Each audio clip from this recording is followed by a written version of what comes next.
Welcome to Incessantly Seeking, where we discuss the pursuits that drive our lives with a new guest every Friday. I'm your host, Luciana Fauhaber, and today we're discussing the pursuit of make-believe. Hello, everyone. Thanks for joining us again for another episode of Incessantly Seeking. We're here today with Andre Hall, a friend. I always love telling the story of how we met. We were both model actors working for a camera company as models of color before it was kind of popular to be diverse. And because they're dealing with light, at least the way that they pitched it to me was that they needed people of different shades. Is that okay to say that now? I don't know. Yeah, I But get yeah. they said that, and I thought it was great. We got to literally sit on a couch and read a book and just be looked through and at through these beautiful cameras and this beautiful lighting. Yeah. And I remember one day after that, we actually went out to the counter to have a burger. Ah, And love the counter. there you go. And I remember how much you loved the counter. So I never forgot. That's like stuck with me. I mean, this was 2012 or something like that. Wow, love it. So it was a long time ago. But for those of you who don't know, Andre is a successful actor. He's working in the Tyler Perry universe. I'm sure you all know about him and of him. So thank you so much for joining us today. Oh, thank you for having me. Yeah, I actually miss going to the counter. I mean, just the fact you could still get a burger, but it's like having the experience being in there. Like, I love that place. I really do. What I remember of that is like coming from New York, he was always like the Five Guys or like Shake Shack wasn't even a thing yet. And I Yeah. remember thinking that like, oh, you can go to a place where you can create your own cheeseburger. Whoa, that's amazing. It's good times. Good times. The simple times, right? I like to think about it like Yeah, that. very, very much simpler times. So But before we got live on here, this podcast, Andre and I were talking about incessantly seeking and what does that mean, and how it came about during COVID, and this idea that we all had a universal timeout when we had to sit and think about ourselves and think about where have we taking our lives, and do we like it or do we want to take it into a different direction? So mm, I hope you've had some kind of epiphany or revelation or yeah, yeah. had a moment to think about what have you been incessantly seeking through your time on this earth. And I'd love to talk about that. Yeah. It really is a wonderful thing now in reflecting back on it to have a timeout and to be still and to get centered and to just really see like what's swirling around in here, but more importantly, what's swirling around in here in your heart space. And during the lockdown, like what a wild ride. Oh my goodness. I mean, like from politics to just the health of the world, like the health of the planet, like everything came to a head in 2020. And wow, like talk about the veil being lifted and like really seeing like what's underneath. But that was in the world, but really being forced to sit still with myself as Andre was at the time I thought a curse because up until then, I mean, I got to LA back in 2007, studied from 2007 till about 2010, I believe. And then I felt confident enough to actually start going out to audition because I was just like, I don't know what I'm doing. I feel lost. I feel confused. And I'm really passionate about it. And I love like the history of cinema and, how acting looked in the 30s and the 40s and the 50s up until today. So I really enjoyed learning about all that. And I was bio pre-med in college. So this was completely different thing that I had ever studied before. But I was always into playing make-believe. Like little Andre loved playing make believe. I love listening to stories. I could never go to sleep until my mom or my aunt or whoever was tucking me in at night would tell me a story. And they've always lit me up like a Christmas tree. There's something about movies and being in a theater that just moves my soul. So I'm like, okay, this is what I want to do with my life. And so after all the learning and various acting schools and studying with almost every teacher I think in LA, I'm pretty sure I have. It's kind of crazy, but I'm so grateful because you kind of just get all these tools that you can just put in your tool belt and you just kind of pull them out. When it comes up, it's like, oh, this feels right to use this, or this feels right to use that. So I started auditioning, and auditioning is hard. I learned very quickly it is very, very hard to do, but I was like, okay, as an actor, this is kind of 95, 98% of your job. Like you're a professional auditioner. So I slowly but surely started to develop very thick skin because on a daily basis, on a weekly basis, if you're fortunate enough to get that amount of auditions, you get told no a lot. But it's actually not even a verbal no, so it hurts even more because then you start A creating ghost this. no. Yeah, exactly. And it is just it's torture. And so, over the years, I've really developed thick skin, and I've tried not to take things personally. But leading up until 2020, when the lockdown happened, of course, as actors, we just want to work every day, all the time on the most amazing projects, doing great characters. We just want to do the work. And when you can't do that, it really does something to you. It does something to your spirit, and you start to question everything: who you are, what you're doing. Um, am I good enough?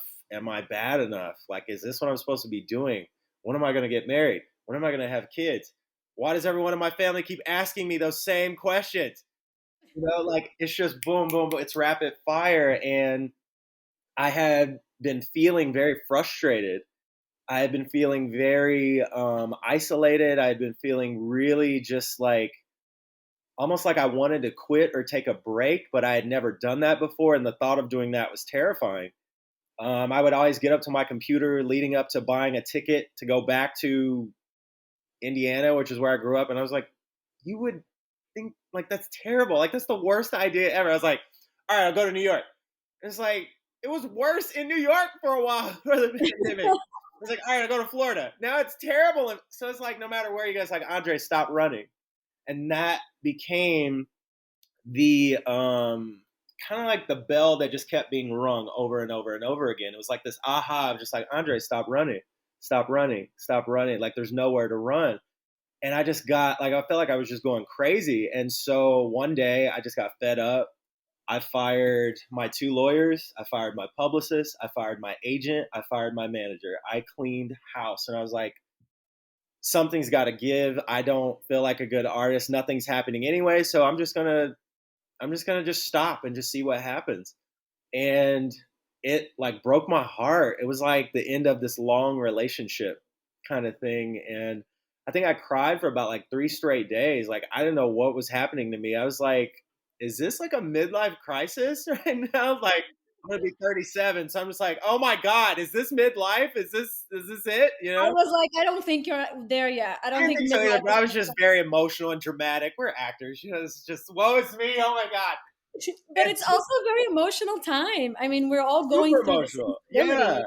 And I just thought, I was just like, man, I don't know what it is. And in my family, they've never really agreed with me being an artist anyway. So it was like, it was really hard to call and talk to a support system. Like, I mean, they were just like, yeah, well, whatever. It's not a real job anyway. So I was like, there was no support there. I was like, Was your all right, mom like ready to go back to pre-med? oh, everybody, mom, dad, cousins. I haven't spoken to in forever. Like everybody I knew. I think my third grade teacher sent me a message on Facebook. Was like, all right, here we go. It's time to get that degree now. It's like, lady, go back to get out of here. But I know that, and, deep down, I know that they love me and they care about me. And, it's a scary time for all of us and for artists. Like, God only knows what people think, but I just knew it's like, okay, one, I have to figure out how I'm going to create some more income.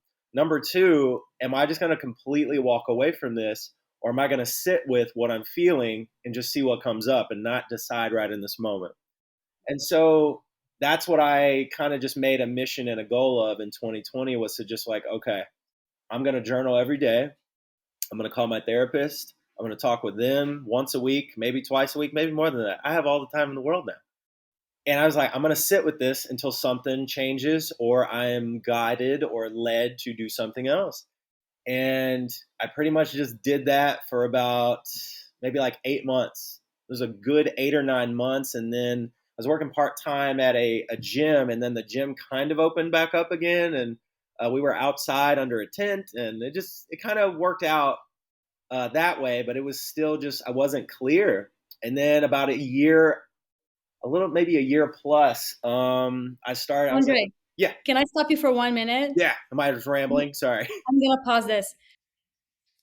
Yeah. So go ahead. You're Sorry. talking about the breakdown happened, and Whew. Yeah. So it was a massive breakdown happened, and I just started just one day at a time, just really writing down the truth of my thoughts, the truth of what I was feeling, and just putting it all out on the page, and just getting it all out. And at the time I was living, I had two roommates and they decided they didn't want to be in California anymore. So as soon as that I happens a started lot. unloading my feelings, that's when they told me, oh, by the way, you have to move out in about a month. I was like, oh, okay. So that happened. So I was like, all right, I don't know how this is going to work. So I just kept writing, kept talking to my therapist, and I was like, I don't know how it's gonna happen. I don't know what's gonna happen. Like, there are people right now who can't even pay their rent, let alone like take on Yeah. another roommate. So I'm like, all right, is this a sign, universe, God, Buddha, Krishna, Allah, all of you guys? That am I supposed to stay in LA? Because I don't know what I'm gonna do. So the days started ticking away, and I think I had about 4 days before I had to be gone because they had sold the house and they had already moved out, and I was just there by myself. Wow.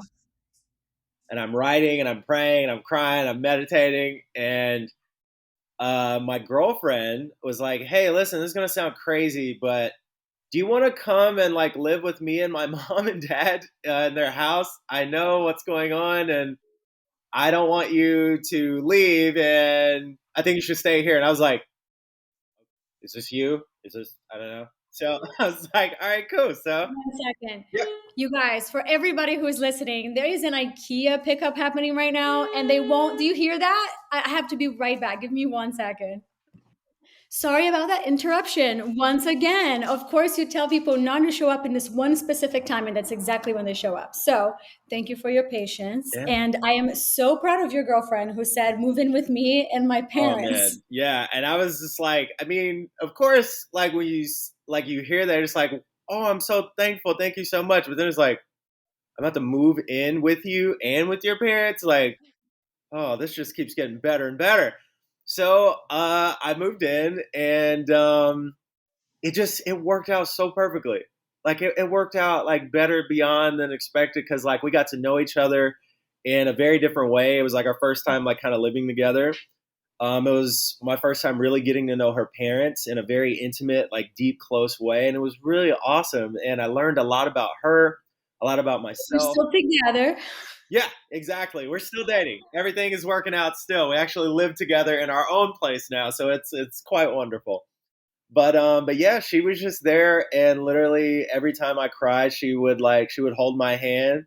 She would lay with me. I would be Big Spoon, or sometimes she would be Big Spoon, if I needed it that day. I'm not ashamed. And And I think I'm all about it. I think this idea that yeah. men don't need to be cared for Oh, and no, no, loved and no. they We have to need it grow more stuff. than women, probably. I'm not afraid to admit I am very sensitive. I'm very emotional. Like it is what it is. And I'm so grateful she was there because she is a nurse. So she was dealing with the pandemic in a completely different perspective. And it was so wonderful to see me going through this and to see her dealing with it, like not only me, but I mean just her own health and safety and well being with the amount of COVID patients, and just both of us coming together to support each other was like so wonderful. And so slowly but surely, I just like worked it all out, and I just realized that I was trying so hard to be something that I thought I was supposed to be when it came to being an actor and an artist. I thought I would go into the room acting like what I thought they wanted to see, as opposed to walking in the room as Andre. I started comparing myself to other actors that kind of got to LA the same time as me. I started comparing myself to the actors that were on television or not on television, or in movies, not in movies. And I was just like, I just kind of lost myself. I lost the magic of little Andre who just loved to play make believe. Like I had completely forgotten about him. And doing the journaling and going to therapy, I really reconnected with little me. And in doing that, it just, everything else just kind of fell by the wayside. I was like, oh yeah, like there's a pandemic, right? I can't really go to a rest, but I mean, I did more running than I ever did. I took more walks with my girlfriend than I ever did. I walked with her parents. Um, I became a dog walker with to random people's dogs in the neighborhood just because I wanted to be outside. Like I literally walked their dogs for free just because I started doing things that made me feel good. And when I was a Right. kid, I would just go outside and play. And I was like, I'm just gonna go outside. I don't really know if I'm gonna play, but I'm gonna wear my mask and I'm just gonna be outside because it's free to be in the sunshine. It's nice to feel good. It's good to be in nature. And I just started doing a lot of the things that I had kind of forgotten about, getting caught up in the rat race of LA and being an actor and auditions and so on and so forth. So, yeah, I came out the other end like, okay, I'm back to myself. I would be okay if I walked away from acting because I have accomplished every single goal that I wrote down on my vision board in 2007. Like everything on that board came true. And I was like, wow, wait a minute. On paper, you are a very successful actor. You've done everything you said you came here to do. You got your mom got to see you on TV. Like everything I wanted to do, I've done it. And I was like, Andre, you can walk away. There's nothing holding you back. And I didn't even think about it until I was forced to sit down and just be still. It's like, wow, I could do something else. But then I really sat with that and I was just like, nah, you love it too much. You can't walk away from this. And so yeah, I decided like, okay, well, I fired everybody, so I don't even know if they even want to do it anymore. I mean, the pandemic hit everybody in a very, in a different way, and everybody's still questioning things, if they want to do it. Mhm. So I started reaching out to some old contacts, and seemingly nothing was happening. Like nobody was taking on new clients, nobody was even auditioning, and I was like, okay, so this is kind of a good thing that this happened. Like no one, like you're not missing out on any rat. I mean, I still feel like have major FOMO, but it's always like that. You're just like, oh, I'm missing out. Everyone's auditioning but me. It's like, relax, tone it down, Andre. Okay. You're not Um, alone, though. I think we all feel that way. Oh, for sure. Like it's always just constant FOMO. Like we just feel like we're missing out. Everyone's getting a piece of the pie and we're just missing out, which is so not true. And I've just learned to like really be nicer to myself, be more compassionate to myself, and really just be in touch with like what I'm really feeling and not masking it and covering it up and acting like everything's okay when it's okay to not be okay. That's probably the biggest aha I've taken from this pandemic. It's okay to not be okay. And it's great to actually sit with it and feel your feelings as opposed to like kind of stuffing them down or, you know, I couldn't go to a movie theater because that was like my favorite thing. Like I would go to a movie to watch it, but then it became a point of escapism. Like I would just go into the theater and that was the only way I could actually shut off my mind. And I was forced to sit still. And I mean, I could still watch Netflix or something, but I mean, girlfriend's still there. Her parents are still there. And it was just like, wow, what a beautiful way the universe forced me to be still and reconnect with what's most important. And so now, safe to say, over actually, I think today, actually, this is a full month. I've been with my new agent. And yeah, I've had a few auditions and it's been great. And I'm so grateful, but it's a different energy now. It's such a different energy. And I know for sure that had this pandemic not happened and I went through all that stuff, I would still be running around with that same mental way of being, beating myself up and not good enough and lack and limitation and fear and doubt and worry, so on and so forth. And I'm so grateful that happened because now I feel more empowered. I feel more confident. And I just really feel like Andre again. And yeah, it was a massive breakthrough. And I'm kind of glad I held on and I'm still here and still fighting. It's fascinating listening to you because I've known you as always being this like big smile, positive Thank person, you. light on your foot. And I thought it was interesting to hear you talk about how this pursuit of this make believe that started with your passion for acting kind of turned into your life. Yeah. You were going after the job, but the make believe was happening and who you showed up to be in your daily life and in the room. And it's amazing how we get so caught up, like you said, like we get caught Yeah. up into what does this mean, where am I going, where am I in comparison to everybody else, but then you start to, is that who they want me to be, and versus who I am. And it's fascinating to really think about that, because it's almost like the make believe changed places instead of being Yeah, we in flip flopped. We totally yeah, flip flop and changed places, and it's so I wasn't even aware. Like that was the part that blew my mind. I was like, I do a lot of meditation. I do a lot of like yoga. I do a lot of self introspection. But I was in such like this, like I was asleep. Like I was like sleepwalking. That probably is the best way I could put it into words. I was sleepwalking through life, and it just got redundant. And maybe I just started buying into the hype of what it means to be an artist in Los Angeles, you know? And I lost sight of what was most important, myself, and why I love doing this. It's not to make money. Like it makes me feel good. And I right. hadn't experienced that in so long. And now it's like, I mean, just having an audition for like a McDonald's commercial. I haven't had McDonald's, I think, since the year 2000. Like, I think it's terrible. No offense to all you McDonald's eaters, but that's not real food. Stop doing it. And I went to an audition, like in person, which was strange. And I bit the hell out of that fucking Big Mac. And I was just like, I am so, and even the casting people were like, do you eat this all the time? Because you are so hype about a burger. And I was like, you don't understand. It's not about the burger. And I was emotional and everything. I was like, these people probably think Andre has gone crazy in the pandemic and we cannot cast him. But it just felt so good to just feel that joy again. Like I feel like myself, and I walked in there with such confidence, and I'm just like, you're biting a burger, and the line was, like it was so. But in my mind, I was about to win the Academy Award for biting this And burger. it's amazing how we look forward to that, Yeah, you and know? I was just like, that was the line, and I mean, in my head, like I was about to play opposite Denzel or like Meryl Streep, and just be like, all right, come on, this is my moment. I'm about to get it.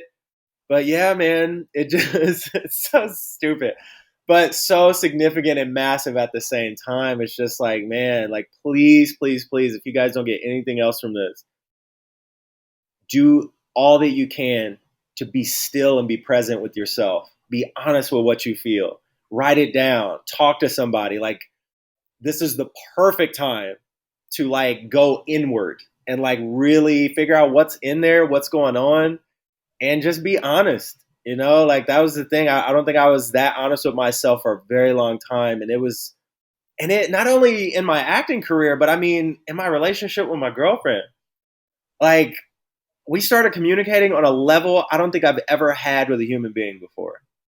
And it's wonderful. And I love her dearly. Like she's a wonderful, wonderful, wonderful person. And we were friends for 10 years and we've only been dating for like the last few years. And I thought I knew her well, but it's like, man, it's crazy. It really is crazy when you go inside and you sit with yourself and you see what's really there. So, It really is fascinating. I had, different awakening, but somewhat of a mhm, similar experience in the sense that I found the pandemic to be a gift. yeah. I saw in so many ways how I was bitter. I think that's the Ooh, best yeah. word for it. Oh, for You know, sure. All I day. will be All that day. one, right? I will be that one like, oh my God, that audition was perfect for me. Why didn't I get it? Or be like, Mm, oh, I'm not making enough money. Or be like, oh, living smaller and smaller, spending less, doing less so that I didn't have to worry about more. And at the end of ooh, the day, you end up man. sitting in a room by yourself, Yep. hoping that nothing goes wrong so your life can stay kind of afloat. And Yeah, that's really how I felt, yeah. and it's okay. And I love that, a purpose of this podcast was for people to really see that nothing is perfect. It's Nothing. okay to be the little spoon sometimes. Mm-hmm. It's okay that we're talking about such deep stuff here. And there's literally some IKEA guy just like knocking on my door, and it's important to share those things, that the idea is not perfection. Right. The idea is really honesty. Yeah. It's Yeah. really to be present in the moment and to share of that so that hopefully more people are okay with that within their own lives. And I Yeah. listen a lot about that with moms, Oh, when for they say sure. that, like, oh, you try to be the perfect mom, and you do a disservice to other women because it's so hard. And I think it's the truth to just be a human. It's like, it's so Yeah. hard to be human. Yeah. And I think if we all kind of share that, it makes it okay for the rest of us Yeah. to feel like it's okay that we're not always succeeding. Sometimes we are failing, Yeah. and that's part of it. Yeah, that's a That's part of the definitely part of journey because I don't know. Maybe it's social media. Like maybe it's just. I honestly think it is social media, but it's like it. Hmm. this idea that we all have to look perfect. As long as people see that we look perfect and good online, then we're good.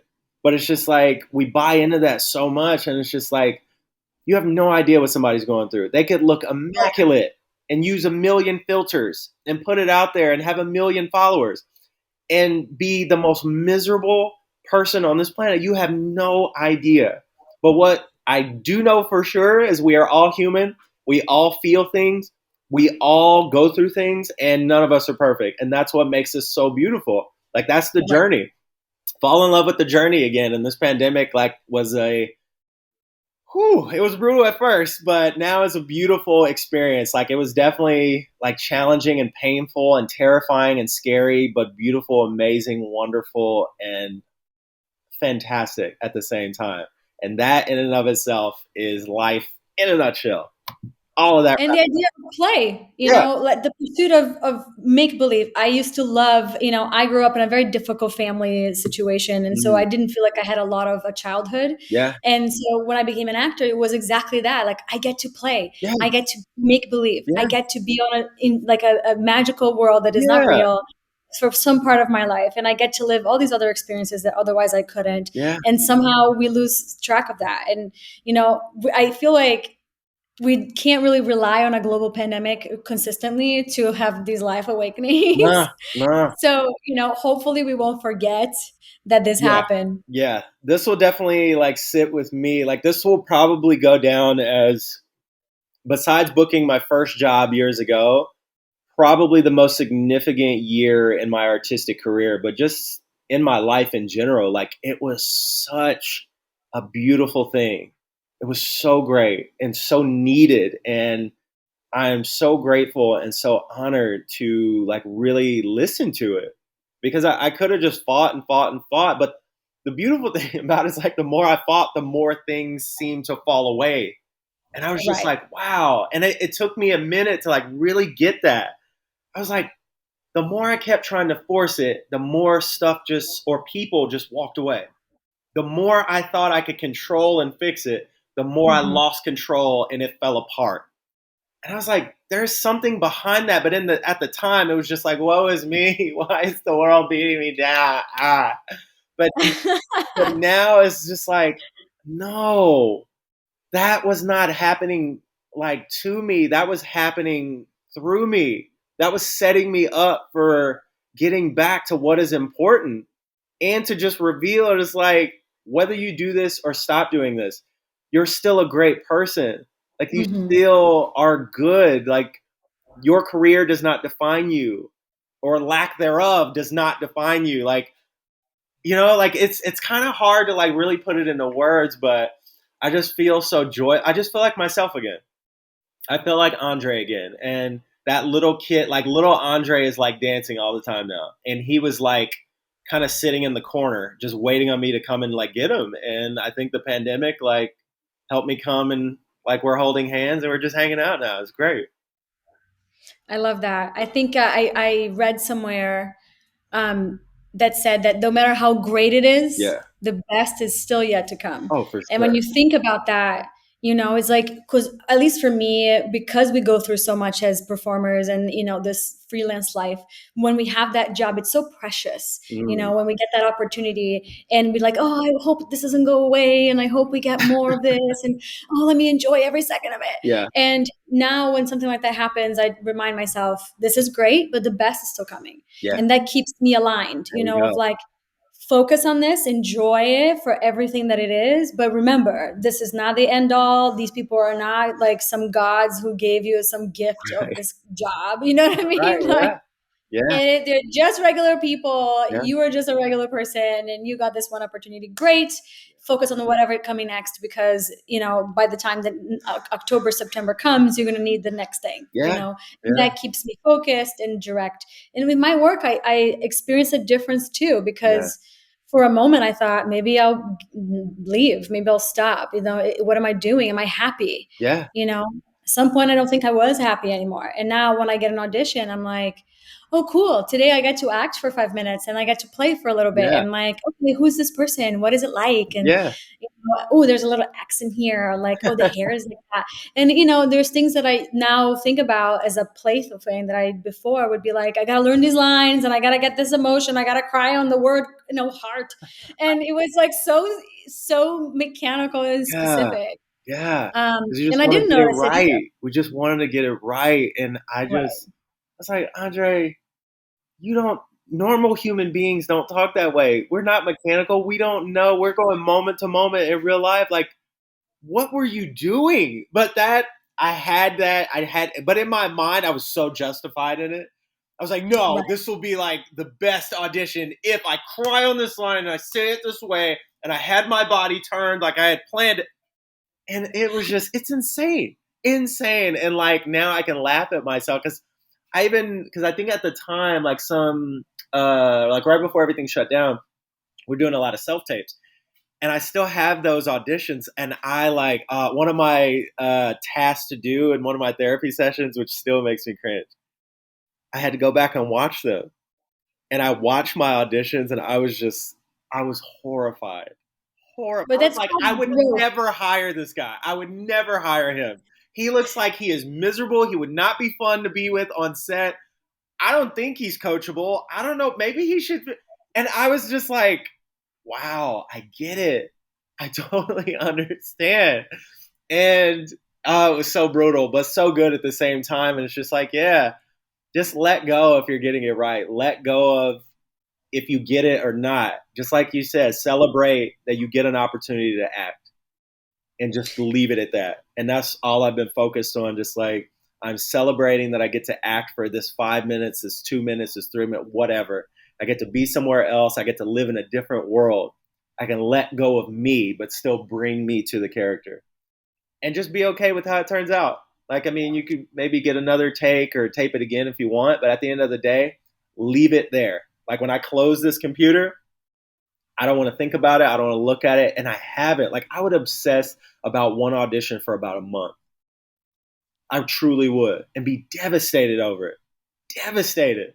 And I could give my best audition and feel really good about it for about an hour. And then after that, it was just all negative, negative, negative, negative. What I didn't do right, why it was wrong, why they didn't cast me, why no one would cast me, why am I even doing this, why I'm wasting my life, why do I even have this hair? Should I shave my head? Is it good? No, you have a weird shape. I mean, it's absurd. Have, have you ever seen Aziz Ansari stand up when he's talking about dating and Mm-hmm. he texts the girl and he Yeah, goes, oh, I feel so good about this text. And an hour goes by, 2 hours go by. And then he's like, was it a good text? yeah. To like, oh my God, this is like the worst text. She's never going to talk to me. I sound like an insecure person. It's just, And it's exactly yeah, that. that's it. That's it all day. So, yeah, man, I hope and pray that everyone who watches this, everyone who hears this, please, God, please find little you, reconnect with them, and just see what happens. Sorry, my laundry is done now. This has been a very domestic talk. Yeah, A lot of things right. have happened in the middle of it. But that's the Um, thing. That's the beautiful thing about it. Like you could be so into it and killing it, but then life will remind you this is not a movie. This is real. You have to fold your and laundry, your Andre. You're laundry not is going to have done. underwear to wear. Okay. But now when as we're wrapping up, and you mentioned some people really moved, and I'm sure you, as you said, know a lot of people who moved out of LA and New York and all these Dude, major cities, and either went back home or decided to go to small towns. And when I yeah, think about that now, my family is in Brazil, and I yeah. wouldn't have been able to go home. I couldn't. I still Whoa. can't. So, maybe if I had that opportunity, I would have. I don't know. But for a long Mm, time, I thought how much I wish I could be with my family and during this time. yeah, And afterwards, I saw what a gift it was, and maybe this is really what I'm meant to do, and yeah, that's why I was meant to stay. So now, when we do things, these auditions, these tests, whatever it is, I always think of people who really went home, and maybe yeah, that we can do it for all of us. exactly. You know, if there's a little bit of this that we can do for everyone, and hopefully we all find different things throughout life, not just a career path, but Yeah, this sense of playfulness, this pursuit of make believe right. that can really just seep through your life in different ways for those of us who decided to go a different path. But I hope sometimes I stop and I think of like how many people right now in the entire world are having this exact heart to heart conversation. Mm, And when I start to see like the little windows get bigger, bigger, and then the world get, and I'm outside the world now, and I think, man, look at that energy. We're yeah, all like connected. yeah, We're all having this one universal moment at the same time that we're not even aware of. yeah. And part of me just kind of like closes my eyes and hugs everyone in my own mind, Oh, that's so because I really sweet. hope. Yeah, Yeah, because I really hope that, like, oh, I hope that we can feel that. Or when we are really heartbroken and you're crying, yeah, or whatever reason, I'm like, oh my God, how many people are crying right now because they're heartbroken? And, yeah. the same thing happens. And I just picture myself like hugging all of us at the same time. And maybe we can all feel it. Maybe not. I don't know. Maybe I'm just got a little crazy too during the pandemic. I think it's so But sweet. Keep doing it. If that makes you feel good, do it. Do it. but it's Do the what makes you idea feel of good. like make believe that Exactly. before wasn't there, and now there's this hint of curiosity of Yeah. what else, what if, All you know. right. I'm gonna fold you. Sorry. Well, thanks for the beep alarm. This is our time, you guys. If it wasn't for the IKEA guys, it's definitely from the laundry. But I appreciate you. Thanks for your time and for sharing, this such a personal Mm, experience with everyone. I think it's again important to remind people that we are human. Like I've had people tell me, "Oh, you look so happy just by looking at your Instagram." Meanwhile, I was like the worst time of my life, and I haven't even posted anything. It was like one work picture of that look, one job I had in 365 days. I You told you. know. Social media, man. So I it's told you. important to remind ourselves, yeah, and Thank everybody you. that, stay real. Yes, exactly. Well, I'm so honored. I'm so grateful. It's so good to see you. You look wonderful. I Yes. pray for your peace of mind. I pray for everyone listening. I pray for peace of mind, health, wholeness, and just finding something, an ounce of joy, a speck of hope, something, optimism. Live in it, find somewhere to play. Like, please just keep going. Keep Yeah. going. One thing we all learned is life is too short. Amen to that, sister. Thank you so much for your time and have a good night. You too. I'll see you later. Bye. Bye. I think it was really scary because I didn't know how to drive. I didn't know a single person. It was like a big culture shock. But I wanted it more than I was afraid of it. Like